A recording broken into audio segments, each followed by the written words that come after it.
nkyali committed nnyo okulaba nga mpeza emikono, mpeza signatures enneetaaga ku essential motions. Ssekikubo avuddeyo n'agamba nti nno era abo abateebereza oba abalowooza nti nno yapondoose baswadde, kuba ye akyalina obuvumu, akyalina envavu okufuna emikono gye yeetaaga okufuna okugattako okusobola okulaba nga asensinga bano abaami abaagabana biliyoni emu mu nsanvu mu mukwano gwange ali eyo ampuliriza eyeekumira ku UD Updates TV. Nirizaako nnyo yonna gye musinzira okumpuliriza mmwe baganda bange abeekumira ku UD Updates TV. Mbategeeza nti mukola kyamaanyi nnyo okwekumira ku mayengo gano aga UD Updates TV. Mbategeeza nti nno mbeebaza nnyo mmwe abakola omulimu ogw'amaanyi ogw'okusubscribinga gwe mukwano gwange ali eyo eyeekumira ku UD Updates. Nkutegeeza okola kyamaanyi naye ky'oba teweerabira kwe kusubscribinga gwe mukwano gwange eyeekumira ku UD Update TV osobole okuba nga okulaakulanya amayengo ga channel eno eya UD Updates gwe mukwano gwange ali eyo ampuliriza. Omuganda wange saagala kukulisaayo omukulu ono Mbaka Ssekikubo avuddeyo n'agamba nti nno sigenda kupondooka, mmwe abalowooza nti nno napondoose nti emikono sigenda giweza muswadde nnyo gwe mukwano gwange ali eyo ampuliriza. Ono nno Rwemiyaga Country MP Ssekikubo ono nno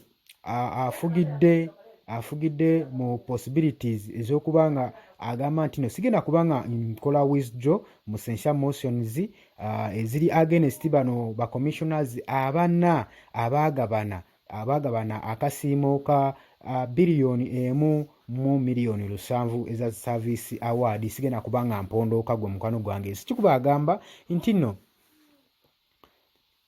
newankubadde nti no nkyamisingako emikono 7 egya signature, newankubadde akyamisingako osobola okulaba nga amaliriza nga completinga signature zino zanoonya. Agambye nti no ndi committed nnyo okulaba nga nfiiringa nga njuza gino emikono gya motions esobole okuggwa. Agamba nti no eno nno registrator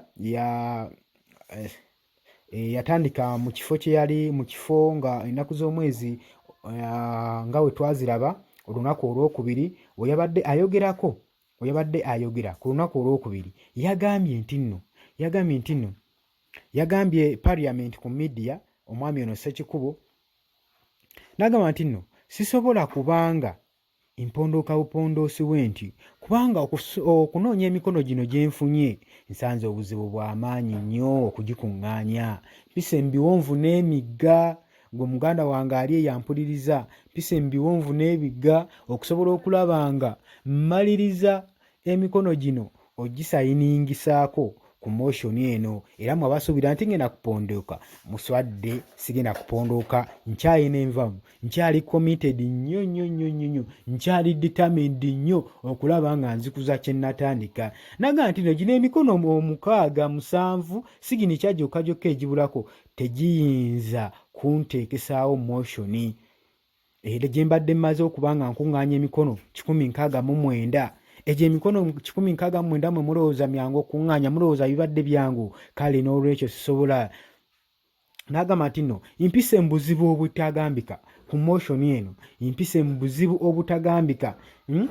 Era n'agamba nti nno era kino olw'ebizibu bye mpiseemu kimpadde buwimbavu okubanga nnyina essuubi nti sigenda kubanga nsuulawo motion eno era sigenda kutwala nga alemereddwa ku just obukono 7-8 sigenda kubanga nnemererwa. Ssekikubo agamba omwezi oguwedde yalankinga signature correcting, yalankinga omwoleso gw'okuŋŋaanya signature gino, n'akola campaign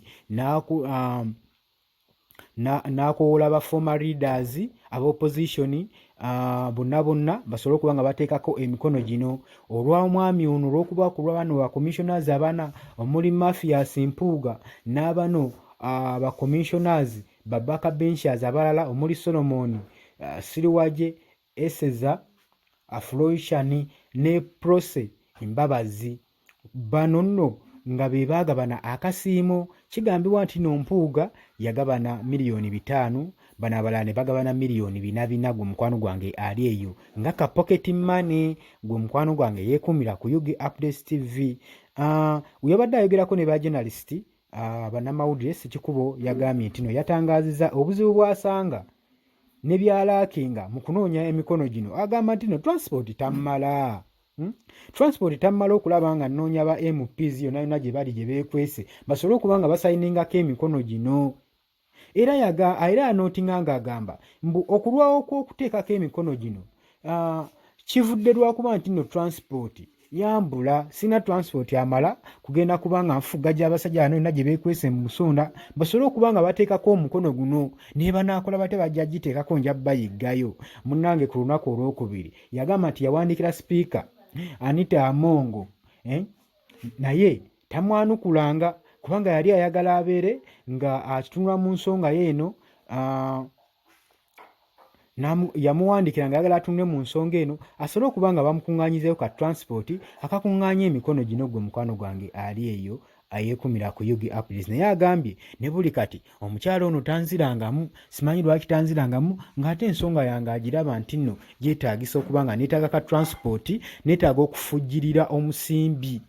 Neetaaga okuba nga banfujjirira omusimbi sobole ofuna ka transport kasobole okuntambuza buli nsonda buli kkoona neyo naddala awo ku wiikendi nga bagenze mu nnimiro zaabwe abo nga bali mu ggandaalo mba nsobola obbakwasaganya bulungi naye ekizibu kya ka transport kaali tekammala. Era nagamba omukyalo ono sipiika wa paliamenti Anita Amongo abeeko kanfunirayo bankuŋŋaanyizeeyo ku transport mafuta nsobole okuba nga nnoonya bano abaka gisi obukono bukaaga bukabuka musanvu bwe bubulako nsobole okuba nga nfiinga ekipapula kino emotion ene berenga ewedde bano abaami tubeere nga tubafuugaza nga tubakwatako. Naye ebinsobedde ndaba ne sipiika Anita Amongo teyeenyenya oba nze ndowooza oba naye yaliko kubaagabana kye simanyi lwaki aba teyeenye omusajja buntu bwayagala butono transport obusente bw'amafuta bandibadde baabumuwadda. Golowooza lwaki Anita Amongo agaana okuwa omwami ono transport sente z'amafuta okugenda okuŋŋaanya gino emikono gwe mukwano gwange ali eyampuliriza. Ye lwaki Ssekikubo eno agifudde ensonga, lwaki agifudde ensonga n'atuuka n'okukola kampeyini n'alankinga n'okulankinga kampeyini eyo basobole okuba nga bakuŋŋaanya akasente akasobola okuba nga kakuŋŋaanya emikono kamuyambako ku transport w'okuŋŋaanya emikono gino egibulako. Olowooza Ssekikubo eno naye yali agifudde bizinensi oba waliyo ensonga eri emabega w'ekyo mukwano gwange gwe eyeekumira ku Yugi Updates TV. Nkutegeeza tuva ku mayengo gano twerabira ku subscribinga, twerabira ku sharinga, twerabira ku commentinga sobole okuba nga tubatwala mu maaso buli mawulire agaba gabaluseewo mu ggwanga lyaffe Uganda gwe ali eyo ampuliriza. Muganda wange genda mu comment section genda obeere nga okommentingako eddoboozi lijja kuba lituukaala bajja kuba baliwulira gwe mukwano gwange eyeekumira ku Yugi Updates. Naye ate bw'otaapusubscribing muganda wange ojja kuba oliziŋŋamiza kitegeeza channel eno tegenda kubanga erinkingako oyo gwe kikwatako kati w'osubscribinga kitegeeza eddoboozi lijja genda wala nnyo lijja genda buziba gwe mukwano gwange eyeekuumira ku Yugi Updates TV. Mbaagala nnyo.